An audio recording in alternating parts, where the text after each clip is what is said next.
Hi.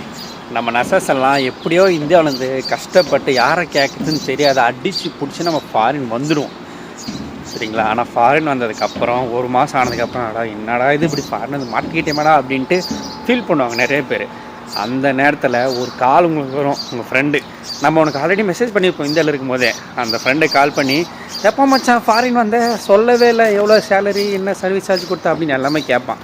நம்ம சொல்லணும், இவ்வளோ சர்வீஸ் சார்ஜ் கொடுத்தாண்டா மச்சான், இவ்வளோ தாண்டா சேலரி அப்படின்னு. அவனே தெரியுமா சொல்லுவான், ஏன்டா என்ன ஒரு வார்த்தை கேட்டிருக்கலாமேடா, ஏன்னா இவ்வளோ கம்மியான சேலரிக்கு வந்திருக்கேன், இவ்வளோ அதிகமாக சர்வீஸ் சார்ஜ் கொடுத்து வந்திருக்கேன், என்கிட்ட கேட்டு நானும் ஒரு நல்ல ஏஜென்ட் நம்பராக கொடுத்துருப்பேன், நீ ஹாஸ்பிட்டலில் வேகன்சி இருக்கு, நானும் உனக்கு கூப்பிட்டுருப்பேன்.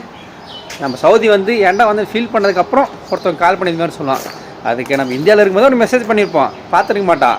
ஆனால் இங்கே வந்ததுக்கப்புறம் ஏன்டா வந்து இவ்வளோ கம்மி சேலரி, இவ்வளோ சர்வீஸ் சார்ஜாக கொடுத்தான்னு கேட்பான் பாருங்க.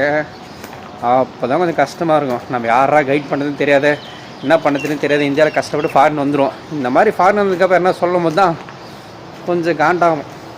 ஸோ நீங்கள் எதனா ஃபாரின் வர மாதிரி இருந்தீங்க, உங்களுக்கு யார் கான்டாக்ட் பண்ணணும்னு தெரில, இல்லை ஒரு நல்ல ஏஜென்ட் நம்பர் இல்லை, இல்லை உங்களுக்கு ஸ்டடி மெட்டீரியல்ஸ் எதனா வேணும் அப்படின்னா எனக்கு கீழே கமெண்ட்னு சொல்லுங்கள். என்னால் முடிஞ்ச அளவுக்கு நான் உங்களுக்கு பண்ணுறேன். நம்ம நெக்ஸ்ட் வீடியோ பார்க்கலாம். பாய்.